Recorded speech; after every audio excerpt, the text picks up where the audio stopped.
Sejam muito bem-vindos, amados irmãos, amadas irmãs, à reflexão do Evangelho deste domingo, o Evangelho de Mateus, capítulo 22, versos de 15 a 21.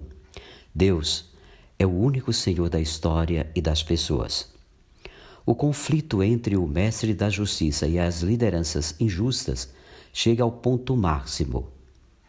Os que mantêm a sociedade injusta no Evangelho de hoje são os fariseus e os do partido de Herodes.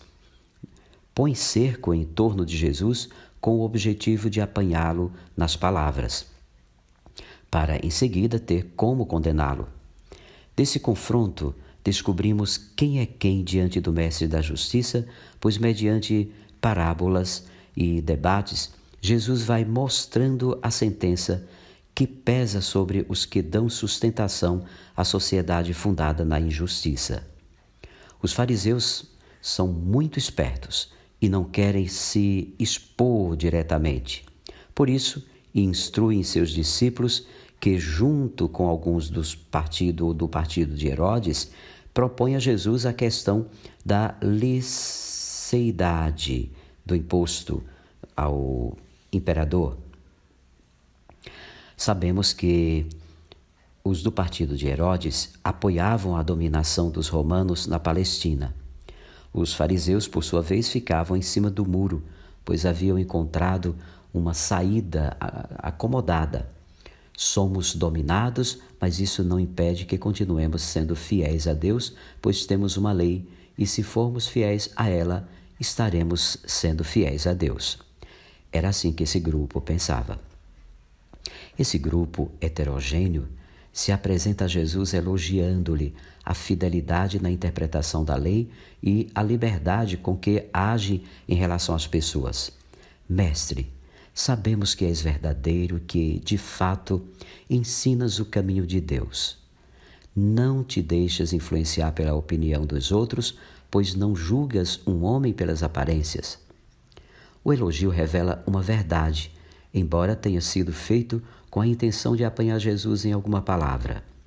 Os discípulos dos fariseus e os partidos de Herodes querem um conselho autorizado de Jesus a respeito do imposto cobrado pelos dominadores. Dize-nos, pois, o que pensas? É lícito ou não pagar imposto a César? O imposto, o tributo, era o maior sinal da dominação daquele povo.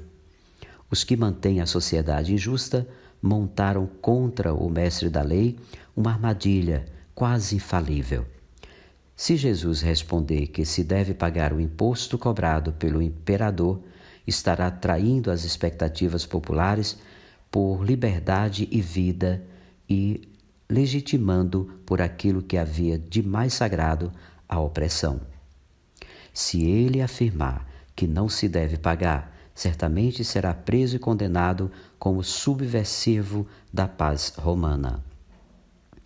Jesus responde em dois momentos. Em primeiro lugar, desmascara a falsidade dos discípulos dos fariseus e dos partidários de Herodes. Ele percebeu a maldade deles e disse: hipócritas, por que me preparam uma armadilha? Preparar uma armadilha, em grego, se diz peirazein. É a mesma palavra que Mateus usa para falar das ações do diabo quando tenta Jesus no deserto. Jesus não pôde esperar outra coisa dos que sustentam uma sociedade injusta, senão ações que, apesar de maquiladas com verniz de religião, são uma expressão da própria ação do diabo. Em seguida, Jesus pede que lhe mostrem uma moeda do imposto. Interrogados, os que pretendiam armar uma cilada ao mestre da justiça caem na contradição ao reconhecerem que o dono daquela moeda é o imperador. O judeu piedoso tinha horror disso, pois a moeda trazia o rosto de César com seus títulos divinos. A imagem do imperador nas moedas transgredia o primeiro mandamento, assim descrito em Êxodo 24. Não faça para você ídolos nenhuma representação daquilo que existe no céu e na terra ou nas águas que estão debaixo da terra.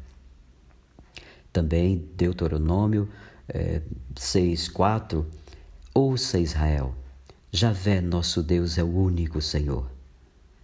Não sabemos se foi coincidência, mas os adversários de Jesus tinham uma moeda, sinal de que estavam comprometidos com o sistema. Jesus não aprova a dominação do imperador sobre o povo e pede que devolvam a César o que é de César e devolvam a Deus o que é de Deus. Os adversários de Jesus perguntam se é lícito pagar. O mestre da justiça responde que é preciso devolver. O verbo devolver traduz melhor o sentido do que é verbo dar, mesmo que dá no mesmo. A cada um o que lhe pertence. O povo pertence a Deus, pois o ser humano foi feito à sua imagem e semelhança. Só Deus pode ser considerado Senhor das pessoas e do mundo, e ninguém mais, pois em cada um foi estampada a imagem do Deus da vida, da liberdade e do amor. Os que mantêm a sociedade injusta creem que é possível ser mais fiel a Deus, conservando o sistema que oprime e, por meio de pretextos, tentam legitimar suas posições. Querem saber do mestre da justiça se é lícito ou não pagar. Ele, porém, responde que é necessário não só deixar de pagar, mas inclusive sair da dependência econômica. Se os que sustentam a sociedade injusta não reconhecerem o imperador como senhor, não terão necessidade de lhe pagar tributos. Com certeza, aquela moeda não apareceu por acaso. Os fariseus e partidários de Herodes estavam comprometidos com o sistema opressor e dele se beneficiavam. Era-lhes vantajoso o povo continuar dependente do poder romano. Em nome de Deus, legitimavam a exploração econômica do povo por saberem tirar vantagens disso. Quando forem capazes de renunciar a esse dinheiro e à riqueza de que estão interessados, então poderão ser fiéis a Deus, a quem devem devolver o povo que lhe roubaram. Nós sabemos que todo cristão pode ser entendido assim. Devolver a César o que é de César é, portanto, dizer não a todo poder que se absolutiza, gerando exploração e dominação. E devolver a Deus o que é de Deus é lutar para que todos tenham liberdade e vida, sejam quais forem as formas de dominação e de morte.